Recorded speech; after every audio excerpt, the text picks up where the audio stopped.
지난 시간에 사람을 더럽게 하는 것에 대한 비유 첫 번째 시간을 나눴었고요. 그리고 오늘은 그 두 번째로 내용에 이어서 진행을 하도록 하겠습니다. 본문은 마가복음 7장 14절에서 23절이고요. 지난달에는 마태복음 15장 1절에서 20절을 본문으로 설교를 했었거든요. 근데 이 두 복음서에 이제 같은 비유가 기록이 되어 있는 부분이에요. 지난 설교를 잠시 리뷰를 해드리면 본 비유의 배경은 예루살렘 사내드린 공회에서 파송되어 받아온 바리새인과 서기관들의 질문으로 시작이 됩니다. 그런데 그 질문의 의도는 매우 불순했어요. 자신들이 가르치는 것과 전혀 다른 가르침을 전하는 예수님을 의심의 눈초리로 감시하듯이 살펴보고 있었기 때문에 그들의 질문에는 비방의 목적만 있었지 배우려는 의지가 전혀 없었습니다.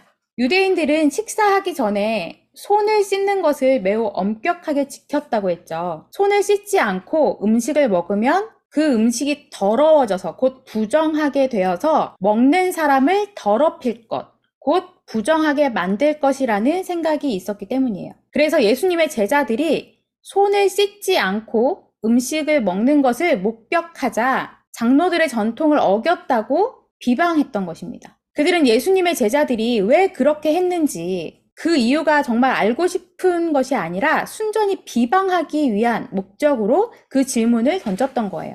예수님은 바리새인과 서기관들이 전통의 문제로 이제 질문을 하자 그들의 전통으로 답을 주세요. 유대인들이 행하고 있는 부모 공경에 대한 전통을 예로 드시면서 그들을 계명, 곧 하나님의 말씀으로 책망하십니다. 당시 유대인들은 부모 공경에 대해서 자신들의 유전을 따름으로써 하나님이 주신 계명을 어겨왔던 거예요. 부모님이 나이 들어 궁핍하게 되어 자녀들에게 경제적인 도움을 구할 때 그것을 교묘하게 피하기 위해 하나님께 유익이 되어 바쳤다라고 하는 것입니다.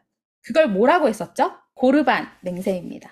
고르반. 원래 이것은 개인의 재산을 하나님 앞에 가장 아름답게 쓰는 그 방법은 성전에 봉헌하는 것이라 하나님의 성전에 드리는 것이라고 생각했기 때문에 시작됐던 전통이었어요. 이 고르반 맹세를 하면 자신의 재산을 하나님께 바친 것이 되어서 사실상 부모님을 봉양하지 않아도 부모 공경의 계명을 지킨 것으로 인정해 주었던 거예요. 그런데 인간의 부패한 마음이 이것을 자신의 유익을 위해 악용했던 거예요.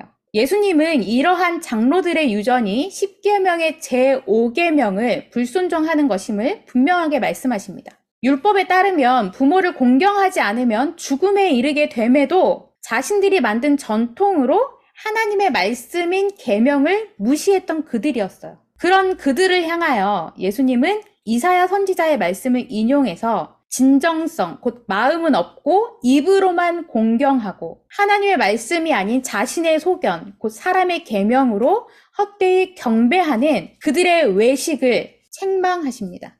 이것은 예수님 당시 유대인들에게만 해당되는 것은 아니에요. 오늘날에도 외식하는 신앙의 대표적인 모습일 것입니다. 안타깝지만 교회 안에서 그리고 성도라는 그 사람들 삶 속에서도 자주 목격되는 모습이기도 합니다. 예수님은 몇 개의 짧은 비유를 통해 그들의 외식을 폭로하시죠. 입으로 들어가는 것이 사람을 더럽게 하는 것이 아니라 그 속에서 입으로 나오는 것이 더럽게 하는 것이다. 하나님이 심지 않으신 것을 뽑아버리실 것이다. 맹인이 맹인을 인도하면 둘 다 구덩이에 빠진다. 결국 바리새인과 서기관들은 영적인 눈과 귀가 먼 자들로 하나님의 계명과 율법, 하나님의 말씀을 가까이 대하면서도 정작 그 안에 담긴 보화인 복음은 알아보지도 알아듣지도 못하는 자들이었음을 폭로해버리신 거예요. 그렇게 하신 것은 단지 지도층의 권력에 대항하여 맞섬으로 새로운 지도자가 되어 권력을 취하려는 것이 아니라 그들과의 갈등을 점차 심화시켜 가심으로써 자신의 메시아적 구원 사역을 이루어 가시는 예수 그리스도의 모습을 발견하기도 했습니다. 이제 본격적으로 사람을 더럽게 하는 것에 대한 비유에 대해서 이제 살펴보도록 할게요. 14절 무리를 다시 불러 이르시되 너희는 다 내 말을 듣고 깨달으라. 지난 시간에 다루었던 마태복음 15장 1절에서 14절 그리고 마가복음으로는 7장 1절에서 13절의 내용은 바리새인과 서기관들의 질문과 그에 대해 예수님께서 답하신 내용이에요. 하지만 이제 14절에서는 그들이 아닌 그 바리새인과 서기관들에게만 집중된 것이 아닌 일반 청중인 무리를 부르셨고 그 무리에게 이전에 있었던 사건을 계속해서 이어서 말씀을 하십니다. 몇 차례 말씀드렸다시피 예수님은 매번 던져지는 바리새인과 서기관들의 적대적인 질문에 대해서 회피하지 않으시고 오히려 그 질문을 빌려 그들의 실태를 폭로하거나 그 모인 무리에게 혹은 제자들에게 복음의 핵심을 설명하는 계기로 삼으셨죠. 이번에도 마찬가지였어요. 15, 16절 무엇이든지 밖에서 사람에게로 들어가는 것은 능히 사람을 더럽게 하지 못하되 사람 안에서 나오는 것이 사람을 더럽게 하는 것이니라 하시고 예수님께서는 함께한 무리에게 무엇이든지 사람 밖에서 사람 안으로 들어가는 것으로서 그 사람을 더럽히는 것은 아무것도 없다. 사람에게서 나오는 것이 그 사람을 더럽힌다 라고 말씀하고 계세요. 15절 말씀을 보면 무엇이든지 밖에서 사람에게로 들어가는 것이라고 말씀하시는데 여기서 말하는 사람에게로 들어가는 것은 물론 음식물을 말합니다. 그런데 그 범위를 무엇이든지 라고 말씀하고 있어요. 이 말은 무슨 말이죠? 사람이 먹을 수 있는 모든 것을 말하는 거예요. 예수님께서 이렇게 말씀하신 데에는 다 이유가 있었습니다. 레위기 11장과 신명기 14장의 3절부터 21절까지 말씀은 정결한 짐승과 부정한 짐승이 구별되어 있는 것을 기록되어 있는 본문들이에요. 모세의 율법에 정결한 짐승은 먹을 수 있도록 부정한 짐승은 먹지 않도록 명확하게 구별되어져 있습니다. 그래서 유대인들은 이것을 철저하게 지켰어요. 유대인들, 그 중에서도 바리새인과 서기관들은 모세의 율법에 여러 세세한 항목들을 붙이고 추가해서 장로들의 전통을 또 따로 만들었어요. 그것을 목숨같이 지켜왔던 사람들이에요. 거기에 한술 더 떠서 막 세밀하게 다 만들어서 그 모든 복잡한 것들을 다 세세하게 하나하나 지키면서 스스로 의를 취했던 자들이죠. 그런데 지금 예수님께서 무엇이든지 라는 말로 정한 것과 부정한 것의 경계를 완전히 허물어 버리신 거예요. 여기서 잠깐, 지금 이 말씀을 듣는 우리는 그렇지, 모든 음식물 그 자체로는 정하고 부정하고의 구분이 없지 라고 자연스럽게 받아들이고 있죠. 혹시 모든 음식은 정함과 부정함의 구분이 없다는 이 말에 혹시라도 충격을 받으신 분이 계십니까? 그런데 과연 당시 유대인들과 예수님의 제자들은 어땠을까요? 사실 바로 이어지는 17절 말씀, 더구나 동일한 내용인 마태복음 15장 15절의 말씀을 보면 좀 이해가 안 되는 부분이 있어요. 마가복음 7장 17절 무리를 떠나 집으로 들어가시니 제자들이 그 비유를 묻자온대. 마태복음 15장 15절 베드로가 대답하여 이르되 이 비유를 우리에게 설명하여 주옵소서. 솔직히 말해서 마가복음 7장 15, 16절의 말씀이 그리 어려운 내용은 아니지 않나요? 아까 어떤 내용이었죠? 무엇이든지 밖에서 사람에게로 들어가는 것은 능히 사람을 더럽게 하지 못하되 사람 안에서 나오는 것이 사람을 더럽게 하는 것이니라. 이 말이 어려운가요? 굉장히 난해하거나 심오한 상징이 담긴 그런 내용이 결코 아니에요. 그렇죠. 그런데도 제자들은 예수님이 하신 이 말씀을 이해하지 못하고 예수님께 다시 설명해 달라고 요청하고 있는 거예요. 이것은 제자들이 배움이 짧아서 또는 그들이 머리가 나빠 이해력이 부족해서 묻는 것이 아니었어요. 그만큼 예수님의 이 말씀이 그들의 상식과 고정관념을 완전히 벗어난 엄청난 충격적인 내용이었기 때문입니다. 아니, 단지 충격 정도가 아니라 당시 유대인들의 입장에서 볼 때 이것은 하나님에 대한 모독이나 마찬가지였어요. 모세의 율법을 무시해버리는 것이었기 때문입니다. 예수님의 제자들, 그들 또한 뼛속까지 유대인이잖아요. 유대 사회에서 나고 자란 이들이었기 때문에 예수님의 그 파격적인 말씀을 이해하지 못했던 거예요. 한마디로 그들의 상식과 이해의 범위를 넘어선 것이죠. 그래서 예수님께 그 비유에 대해 자세히 설명해 달라고 요청을 했던 것입니다. 18절의 상반절, 예수께서 이르시되 너희도 이렇게 깨달음이 없느냐. 예수님은 이 비유의 말씀을 설명해 주시기에 앞서 너희도 이렇게 깨달음이 없느냐라고 제자들을 향해 책망하듯 말씀하십니다. 하지만 예수님의 이러한 책망은 앞서 바리새인과 서기관들을 향한 책망과는 다르다는 것을 눈치채야 돼요. 바리새인과 서기관들은 하나님의 계명과 말씀을 가장 가까이 대하는 자들이었죠. 그럼에도 그 안에 담긴 복음을 알지 못하는 영적으로 모된 자들, 맹인된 자들, 곧 생명이 없는 자들을 대표하는 인물이었습니다.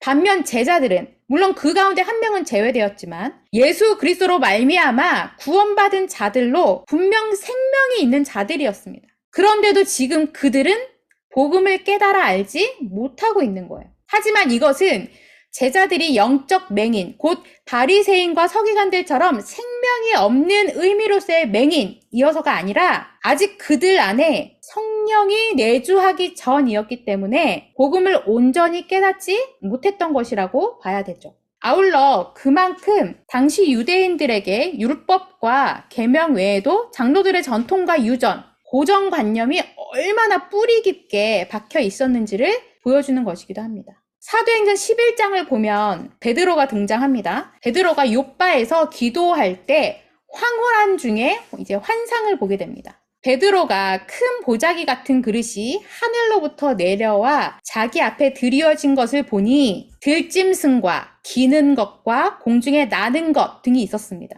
그때 베드로야 일어나 잡아먹어라 하는 소리가 있었어요. 베드로는 그 소리에 속되거나 깨끗하지 아니한 것은 결코 내 입에 들어간 일이 없습니다 라고 대답했어요. 여기서 베드로가 말하는 그 속되거나 깨끗하지 아니한 것은 곧 부정한 것을 말하죠. 그러나 하늘로부터 들려온 두 번째 소리는 하나님이 깨끗하게 하신 것을 네가 속되다 하지 말라는 것이었습니다. 이게 무슨 말이죠? 하나님께서 부정한 것을 정하게 하셨다는 말로 정하고 부정하고의 구분은 사실상 없애셨다는 표현이에요. 이제 더 이상 그 외적인 것으로 정하고 부정한 것을 가르지 않겠다는 것이죠. 이렇게 예수님과 하나님께서 정한 것과 부정한 것의 경계를 허무셨다는 것은 예수 그리스도의 구원 사역으로 말미암아 율법의 시대가 끝나고 은혜의 시대가 된 후에는 정한 것과 부정한 것의 구분이 더 이상 중요한 것이 아니라는 것입니다. 다시 말해 율법이 말하는 외형적인 정함과 부정함이 중요한 것이 아니라 율법, 곧 계명과 말씀에 대한 새로운 해석, 복음으로 해석된 그 해석을 통한 영적인 의미의 중요성을 강조하고 있는 거예요. 한마디로 영적인 정함, 영적인 부정함이 더욱 중요하다는 것입니다. 그러면서 예수님은 밖에서 사람에게로 들어가는 것이 사람을 더럽게 할 수 없는 이유를 이제 말씀해 주십니다. 18, 19절 무엇이든지 밖에서 들어가는 것이 능히 사람을 더럽게 하지 못함을 알지 못하느냐. 이는 마음으로 들어가지 아니하고 배로 들어가 뒤로 나감이라. 이러므로 모든 음식물을 깨끗하다 하시니라. 이 구절을 보면 무엇이든지 밖에서 사람에게로 들어가는 것, 곧 모든 음식물은 우리가 먹어서 마음으로 들어가지 않고 배, 그 위장으로 들어가 뒤로 나간다는 거예요. 정한 음식을 먹든 부정한 음식을 먹든 그것이 그 사람의 마음에는 어떤 영향도 미치지 못한다는 것입니다. 그것은 단지 물질적인 것으로 인간의 몸 안에 들어가 소화가 되면 다시 배설되는 것에 불과하다는 거예요. 그런 의미에서 정한 것과 부정한 것을 구별하는 것이 무의미해졌다는 것입니다. 바로 이어 예수님은 사람을 더럽게 하는 것에 대해 말씀을 하세요. 20절 또 이르시되 사람에게서 나오는 그것이 사람을 더럽게 하느니라. 사람에게서 나오는 것, 그것이 사람을 더럽힌다. 이 말씀을 그냥 얼핏 생각하면 사람 안에서 나오는 것, 온갖 배설물이나 타액, 침, 눈물, 땀, 이런 것들로 생각할 수도 있어요. 왜? 더러운 것들 하니까. 하지만 그것들을 말씀하신 것이 아니라는 걸 우리는 바로 다음 구절을 통해 알 수 있어요. 21절과 23절 속에서 곧 사람의 마음에서 나오는 것은 악한 생각, 이 모든 악한 것이 다 속에서 나와서 사람을 더럽게 하느니라. 21절에 속에서 곧 사람의 마음에서 나오는 것은 악한 생각이라고 말씀하세요. 여기서 말하는 악한 생각이라는 것은 근본적으로 악한 의지적인 생각을 말하는 것입니다. 근본적으로 악한. 그렇다면 이런 악한 생각은 어디에서 기인한 것일까요? 말씀에 보면 밖에서 사람에게 들어가는 것이 마음으로 들어가지 않는다고 했잖아요.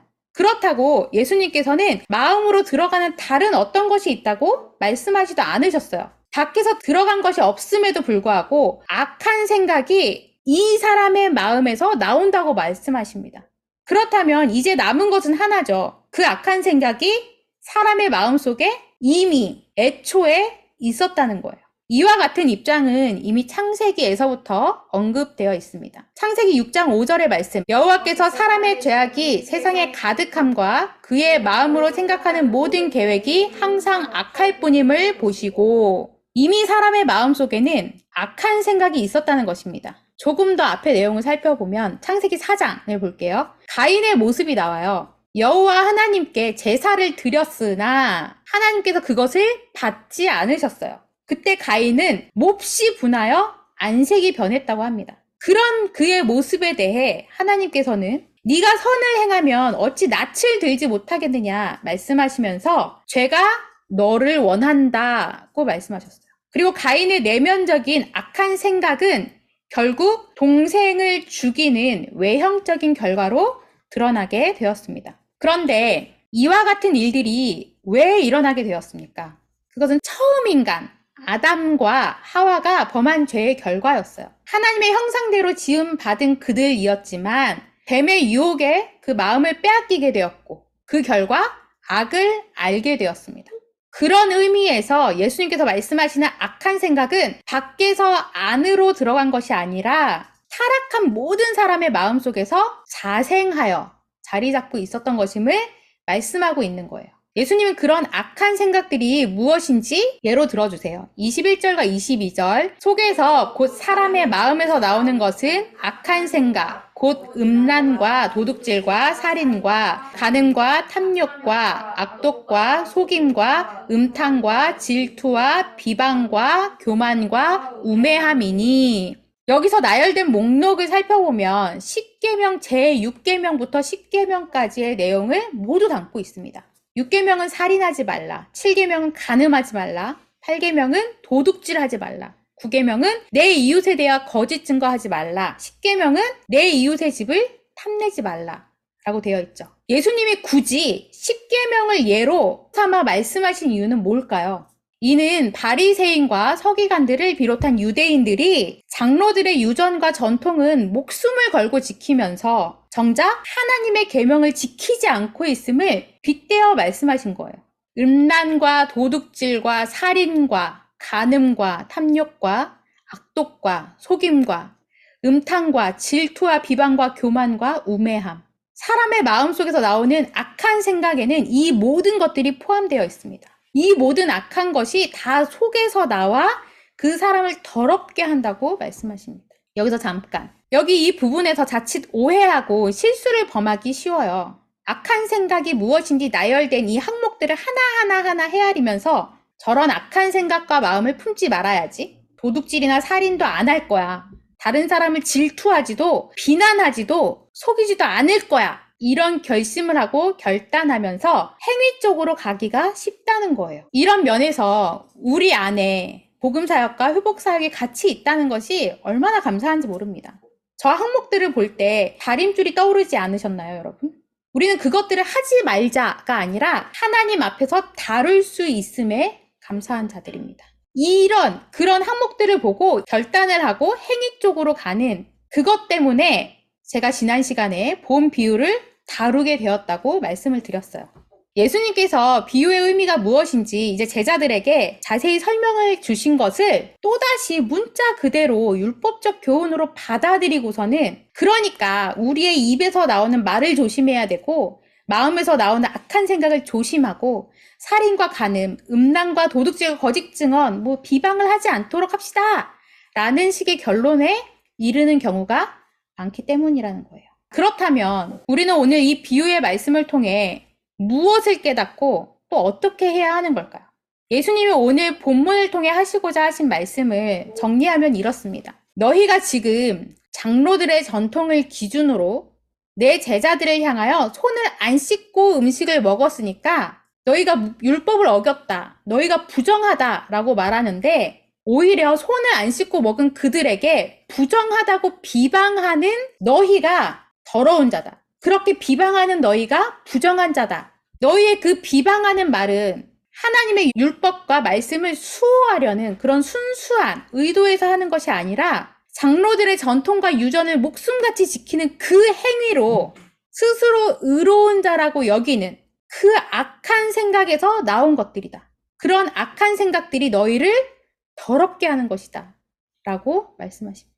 그리고 나아가 예수님의 말씀을 듣는 일반 청중, 무리와 제자들에게 너희 속에 있어 너희를 더럽게 하는 그 악한 생각은 정결례와 같은 그 어떤 행위로 깨끗하게 할 수 있는 것이 아님을 말씀하시는 거예요. 이제 말씀을 마무리하며 마지막으로 한 가지만 더 살펴볼게요. 그러면 도대체 우리 속에서 나오는 이 더러움을 해결할 수 있는 방법은 뭘까요?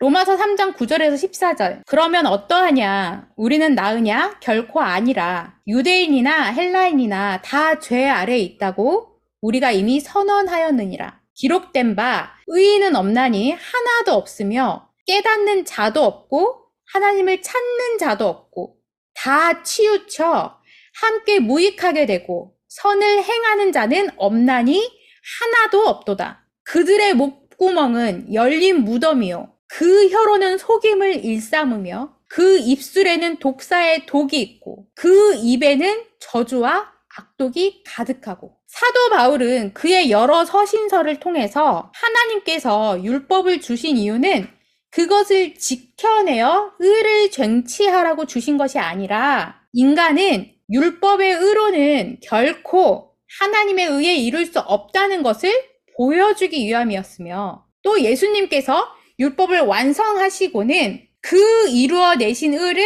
우리에게 전가해 주심으로 곧 오직 예수 그리스도의 십자가의 공로로만 우리가 의로워질 수 있음을 반복하여 기록하고 반복하여 변증하고 있어요.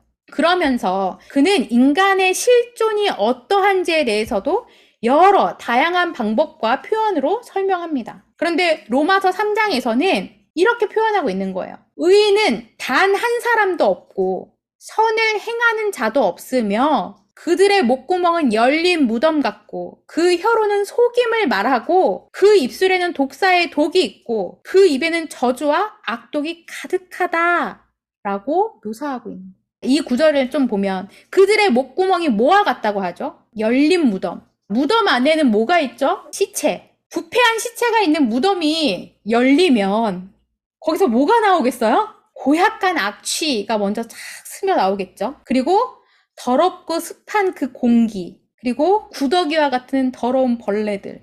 그래서 입만 열면 더러운 것, 곧 속임과 독사의 독과 저주와 악독이 나온다는 거예요. 오늘의 본문에서 예수님이 하신 그 말씀과 같은 내용이죠. 그런데 사도 바울이 말하고 있는 그들은 누구를 말하는 걸까요? 타락한 모든 인간을 말합니다. 바로 우리를 말하는 거예요.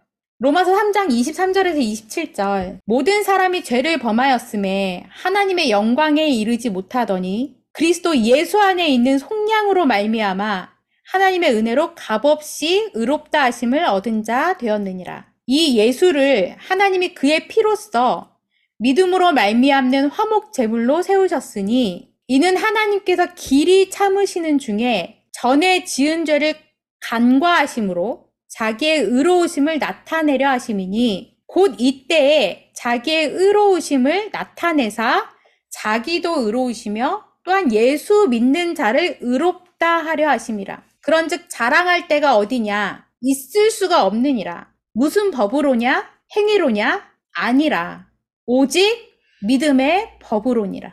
열린 무덤같이 그 속에 더러움과 악한 것들만 가득한 우리를 정결하게 하고 의롭게 하는 유일한 방법이 무엇이라고 하죠? 율법도 행위도 아닌 오직 예수를 믿는 그 믿음의 법. 이 믿음의 법은 하나님의 은혜의 선물로 주어집니다. 그래서 이 믿음의 법은 절대로 법으로 바꿀 수 없어요. 이게 무슨 말이냐면 예수님께서 사람을 더럽게 하는 것은 사람 속에서 나오는 악한 생각이라고 말씀하시니까 어떻게든 음란과 도둑질과 살인과 간음과 탐욕과 악독과 속임과 뭐 이런 것들을 덜어내 보겠다고, 스스로 끊어내 보겠다고 또 다른 행위로, 또 다른 법으로 만들어 지켜내려는 것이 아니라 일방적인 은혜의 선물로 주어진 그 믿음의 법으로 일방적으로 거저주시는 용서와 거저주시는 용납하심으로 내 더러움이 덮어져야 하고 내 더러움이 씻겨져야 하는 것입니다. 근데 이렇게 오늘의 말씀을 결론 지으면 우리는 너무나 자연스럽게 수동적인 자세로 살아가게 마련입니다. 그러나 예수 그리스도의 구속의 은혜를 알고 복음을 알고 지혜와 계시의 영을 받은 자들은 그렇게 수동적인 자세로 삶을 살아가서는 안 됩니다. 아니, 건강한 성도라면 수동적인 삶을 살래야 살 수가 없어요. 전제는 뭐죠? 건강한 성도라면. 우리는 우리 안에 있는 그 더러움, 그 악한 생각, 예수 그리스도와의 연합을 인식하지 못하게 가로막는 그 쓰레기들을 매일 매순간 하나님 앞에서 토해내고 치워달라고 요청해야 합니다. 더 나아가 예수 그리스도의 생명력으로 파이브 지저스 파워를 충만케 해달라고 매일매일 매 순간 구해야 합니다. 오직 그것만이 우리가 풍성한 생명력을 누리며 영적인 정결함을 누리며 거룩한 백성된 자의 삶을 살아갈 수 있는 유일한 방법이기 때문입니다. 여기서 자유로울 수 있는 사람은 우리 안에 아무도 없을 거라 생각해요. 그것들을 그냥 가지고 있으면 안 돼요. 그것을 다 토설하고 다루는 그런 은혜가 있었으면 좋겠습니다.